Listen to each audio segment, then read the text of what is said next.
کی نہایتی احتیاط اور نرمی سے زخم سے الگ کیا۔ پیشانی پر 1 انچ لمبا اور تقریباً 2 سینٹی میٹر گہرا زخم کا نشان تھا۔ خون رسنا بند ہو چکا تھا۔ انہوں نے ٹیوب نکال کر زخم پر لگائی۔ پٹی کی اب ضرورت نہیں ہے، یہ ٹیوب آپ رکھ لیں، دن میں 3-4 بار لگائیں گی تو 1 آدھ دن میں کافی بہتر ہو جائے گا۔ اچھا پھپھو، میں کلینک چلوں، دیر ہو رہی ہے۔ وہ پہلے آریان سے پھر پھپھو سے بات کر کر باہر نکل گئے۔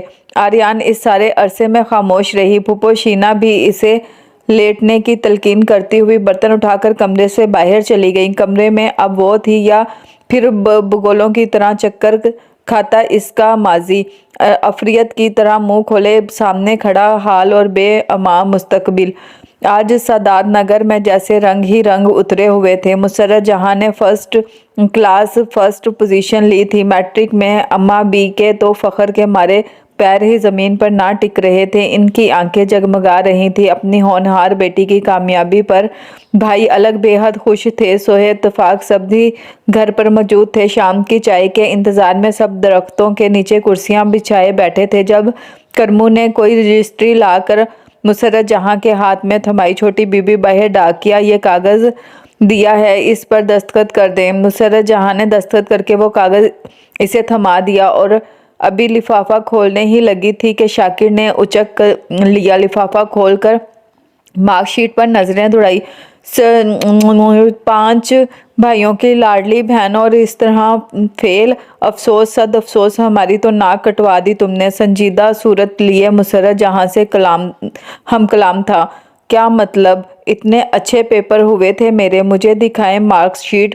وہ روحانی سی ہو کر بولی۔ اچک کر خود سے 2 فٹ لمبے شاکر حسین سے مارک شیٹ جھپٹنے کی کوشش کرنے لگی۔ ارے کیوں ہماری بٹیا رانی کو ستاتے ہو؟ بتا دو کیا نتیجہ نکلا ہے؟ ابا میاں کی مداخلت نے شاکر حسین کو مزید شرارت سے باز رکھا اور انہوں نے مصنوعی روحانی صورت بنا کر سند مسرت جہاں کے ہاتھ میں دے دی۔ مارک شیٹ پر نگاہ ڈالنے کے بعد پہلے تو مسرت جمال کی آنکھیں حیرت سے پھیلیں، پھر ایک فلک شگاف چیخ ان کے تشکرائی ہونٹوں سے بلند ہوئی۔ کاغذ ہاتھ سے چھوٹ کر نیچے گر گیا اور پھر جو انہوں نے رونا شروع کیا تو اماں بی اور بھائیوں کے تو ہاتھ پاؤں ہی پھول گئے۔ ارے بچی رہنے دو، کوئی بات نہیں، پھر امتحان دے لینا، یوں رونے سے بھلا اب کیا حاصل؟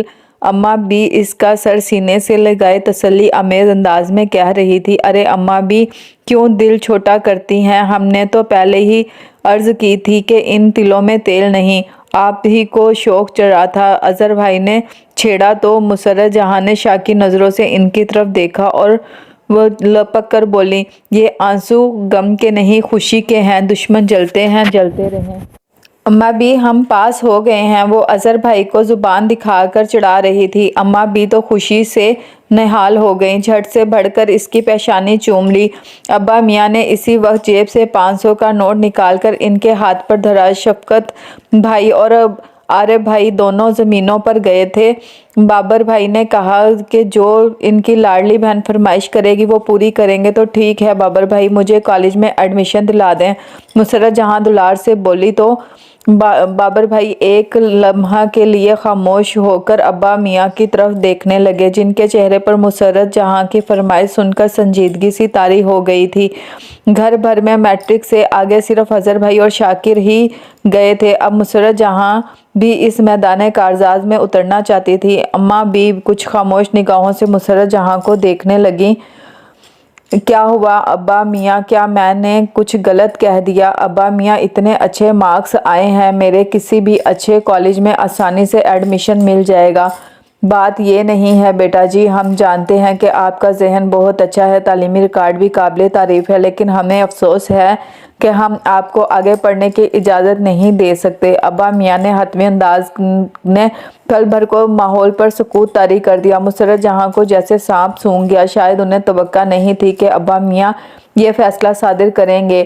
لیکن کیوں ابا میاں؟ بہت دھیمی آواز میں انہوں نے کمزور سا احتجاج کیا، اس لیے کہ بیٹیاں گھر کی چار دیواری کے اندر اچھی لگتی ہیں۔ ابا میاں یہ کہہ کر اٹھ گئے تھے اور اپنے ساتھ ساتھ خوشیوں کے سارے رنگ بھی سمیٹ کر لے گئے تھے۔ آہستہ آہستہ کرسیاں خالی ہونے لگی۔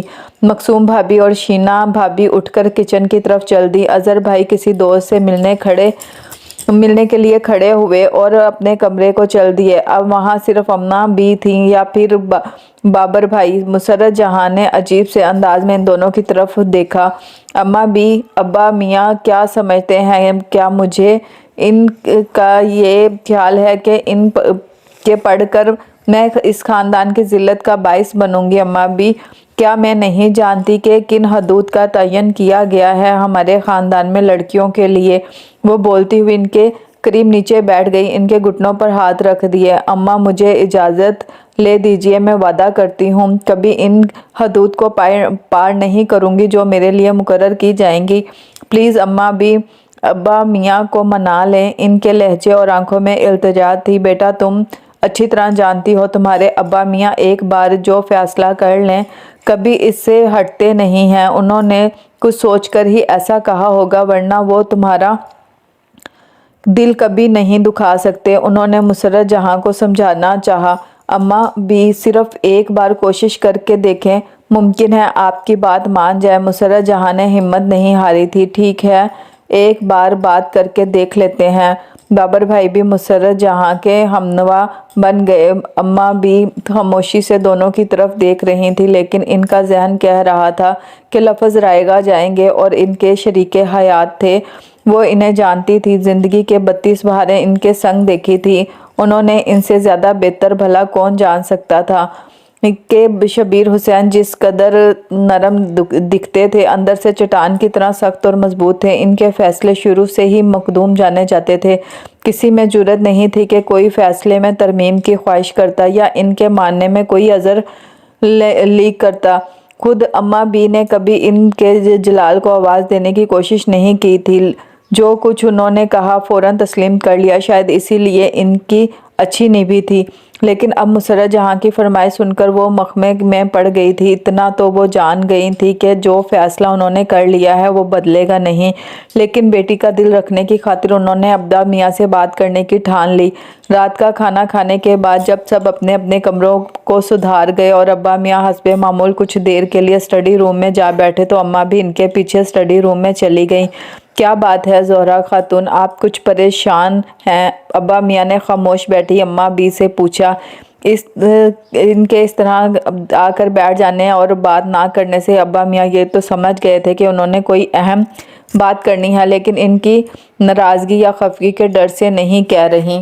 آپ کچھ کہنا چاہتی ہیں؟ انہوں نے جیسے حوصلہ افزائی کی۔ شاہجی ساری زندگی آپ نے جو کہا میں نے تسلیم کیا، کبھی آپ کی کسی بات کسی حکم سے سرتابی کی جرأت نہیں کی، تو آپ کو تجدید کی ضرورت کیوں پیش آ گئی؟ ابا میاں نے مسکرا کر ان کی طرف دیکھا۔ اس لیے کہ آپ پہلی بار آپ سے آج کچھ مانگنے آئی ہوں۔ سوچتی ہوں کہ ایسا نہ ہو کہ دستے سوال دراز کرنے کے بعد خالی لوٹ آنے کا پچھتاوا مل جائے۔ کیا مطلب؟ کیا آپ ہم سے کوئی ایسی چیز مانگنا چاہتی ہیں جس کی قدرت ہم نہیں رکھتے؟ ابا میاں سیدھے ہو کر بیٹھے تھے۔ کتاب جو ان کے ہاتھ میں تھی انہوں نے بند کر کے سامنے ٹیبل پر رکھ دی اور پوری طرح اماں بھی کی طرف متوجہ ہو گئے۔ نہیں، قدرت تو رکھتے ہیں، لیکن شاید وہ چیز آپ دینا نہ چاہیں۔ اماں بھی کا انداز انہیں الجھائے جا رہا تھا۔ زہرا خاتون، یہ آج آپ کس انداز میں بات کر رہی ہیں؟ جو بھی کہنا ہے کہہ دیجیے۔ یقین جانیے اگر اس چیز پر ہمارا اختیار ہوا، آپ کی فرمائش پوری کرنے کی جرأت ہم میں ہوئی تو باخدا انکار نہیں کریں گے۔ میں آپ سے یہ کہنا چاہتی ہوں کہ مسرت جہاں زمانے کے اونچ نیچ اپنا اچھا برا سمجھتی ہیں، عزت اور ذلت کا خیال رکھ سکتی ہیں، اس کی آرزو ہے کہ اسے آگے پڑھنے دیا جائے۔ میرا خیال تو ہے کہ اس میں ایسی کوئی قباحت نہیں، آخر لوگوں کی بیٹیاں اسکولوں کالجوں میں پڑھ ہی رہی ہیں۔ ان لوگوں میں اور ہم نے بہت فرق ہے زہرا خاتون، ہم سادات میں سے ہیں۔ ہم کس طرح مسرت جہاں کو کھلے منہ کالج آنے جانے کی اجازت دے دیں؟ ہم ان کی ایسی بے پردگی کے متحمل نہیں ہو سکتے۔ انہوں نے پڑھنا ہے تو ہم انہیں کتابیں منگوا دیں گے، گھر بیٹھ کر پڑھیں اور پیپر دے دیں۔ شاہ جی، کالج میں جا کر پڑھنے اور خود تیاری کرنے میں بہت فرق ہے۔ پھر جو مضامین لینا چاہتی ہیں وہ ایسے گھر بیٹھ کر نہیں پڑھے جا سکتے۔ زہرا خاتون، زندگی کے اتنے سال گزار کر بھی آپ ہمیں سمجھ نہیں پائیں کہ ہمارا مزاج کیا ہے، ہم کیا چاہتے ہیں۔ افسوس، صد افسوس، ہم اور اب کیا کہہ سکتے ہیں جب زندگی کا ساتھی ہی سمجھ نہ پائے۔ انہوں نے میز پر سے کتاب اٹھا لی تھی، یہ گویا اس بات کا اشارہ تھا وہ اب اس موضوع پر مزید گفتگو نہیں کرنا چاہتے۔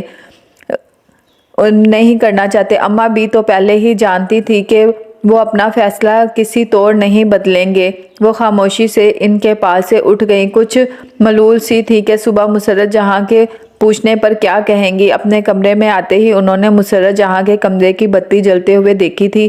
وہ ان کے دل کی بے چینی کو جان گئی تھی۔ مسرت محنتی لائق تھی اور پڑھائی کی شوقین بھی۔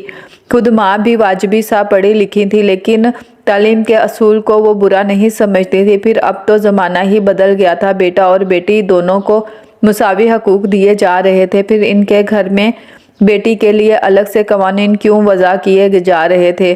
رات ایسی ہی سوچوں میں گزر گئی تھی، نہ جانے کس گھڑی پلک سے پلک لگی۔ اذانوں سے کچھ دیر بعد ہی آنکھ کھلی۔ وضو کر کے فجر کی نماز ادا کرنے کے بعد وہ تسبیح کر رہی تھی جب دروازے سے مسرت جہاں داخل ہوئیں۔ سفید قمیص شلوار پر بڑا سا ململ کا دوپٹہ اوڑھے وہ اجلی نکھری صبح کا ہی حصہ لگ رہی تھی۔ بالوں کی لٹیں دوپٹے کی اوٹ سے جھانک رہی تھی۔ جانے کیوں اماں بی کو ان کے چہرے پر پھیلے رنگ کچھ پھیکے اور ملال میں ڈوبے ہوئے لگے۔ ایک ہی شب جانے کون سی سوچوں کے تانوں بانوں میں الجھ کر ان کے معصوم چہرے نے سنجیدگی کی دلبیز چادر اوڑھ لی تھی۔ شرارت سے چمکتی آنکھیں کچھ بھجی بھجی سی لگ رہی تھی۔ بیٹا رانی، وہاں دروازے کے پاس کھڑی کیا کر رہی ہو؟ آؤ میرے پاس، انہوں نے بہت پیار سے کہا تو مسرت جہاں نے ایک پل کو سر اٹھا کر ان کی سمت دیکھا اور پھر سیج سیج کر قدم اٹھاتی ان کے قریب آ گئی، جیسے وہ کانچ کی بنی ہو اور پتھریلی زمین پر چلنا پڑ گیا ہو۔ یہاں بیٹھو میرے پاس۔ اماں بی نے جان نماز سمیٹ کر وہیں اپنے قریب ہی تخت پوش پر اس کے لیے جگہ بنائی۔ وہ خاموشی سے اماں بی کے پاس بیٹھ گئی۔ بیٹا، کیا ناراض ہو گئی مجھ سے؟ نہیں اماں بی، ایسی کوئی بات نہیں۔ آپ نے ایسا کیوں سوچا؟ مسرت جہاں نے ان کے خیال کی تردید کی۔ بیٹا، میں نے تو پوری کوشش کی، لیکن تمہارے ابا میاں جب ایک بار کچھ کہہ دیتے ہیں تو پھر اس پر سے ایک انچ ادھر سے ادھر نہیں ہوتے۔ ان کا انکار اقرار میں اور اقرار انکار میں نہیں بدلتا۔ اماں جی، آپ مجھے وہ بات کیوں سمجھا رہی ہیں جو پہلے سے میرے علم میں ہے؟ میں جانتی ہوں کہ وہ نہیں مانیں گے۔ تو پھر بیٹا یوں دل چھوٹا نہ کرو، ہنسو بولو جیسے پہلے خوش رہتی تھی اسی طرح۔ اماں بی کے کہنے پر ایک پھیکی سی مسکراہٹ ان کے لبوں پر بکھر کر معدوم ہو گئی۔ اماں بی، میرا ایک خواب تھا، میں ڈاکٹر بننا چاہتی تھی، اور خواب ہی تو زندگی کا حاصل ہوتے ہیں۔ مجھے کم سے کم اپنے خوابوں کے ٹوٹنے پر اداس تو ہونے دیں۔ ان کی بات سن کر اماں بھی افسردہ نظروں سے ان کی طرف دیکھنے لگی۔ بیٹا، میرے اختیار میں ہوتا تو تمہارے خواب ٹوٹنے نہ دیتی۔ تمہارے ابا میاں کی سوچ بھی اپنی جگہ ٹھیک ہے، وہ باہر کا ماحول دیکھتے اور پرکھتے ہیں، اچھی طرح جانتے ہیں، اسی لیے مستقبل کی پریشانی سے بچنے کی پیش بندی کرتے ہیں۔ تم بھی یہ سوچ لو کہ ان کا یہ فیصلہ تمہارے حق میں اچھا ہو۔ وہ بے دلی سے اماں کی باتیں سن کر وہاں سے اٹھ گئیں۔ پھر آنے والے 6-7 بوجھل دن جیسے گھسیٹ گھسیٹ کر گزرتے تھے۔ مسرت جہاں کی خوش نوائیوں پر تو جیسے خزاں نے سیاہ پنجے گاڑ دیے تھے، گھر میں سناٹے سے گونجنے لگے تھے۔ جس بلبل کی چہکار سے ہر دم رونق رہتی تھی وہ خاموش ہو گئی تھی، اور اس کی یہ خاموشی گھر بھر کو تشویش میں مبتلا کیے دے رہی تھی۔ مسرت جہاں نے نہ تو ضد کی، نہ رونا دھونا مچایا، بس غیر ضروری باتیں ختم کر دیں۔ ان کی اس نمایاں تبدیلی نے اماں بی اور ابا میاں کو بھی پریشان کیا۔ زہرا خاتون، مسرت جہاں آج کل کیوں چپ چپ سی رہنے لگی ہیں؟ ابا میاں کے سوال پر انہوں نے کچھ ایسی نظروں سے دیکھا جیسے کہہ رہی ہوں کہ آپ سے زیادہ بہتر اس کا سبب کون جانتا ہے، لیکن منہ سے کچھ نہ بولی۔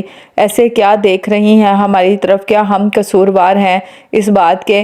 ان کے دوبارہ سوال کرنے پر بھی اماں بھی کچھ نہیں بولی، خاموشی سے بیٹھی ساگ بناتی رہیں۔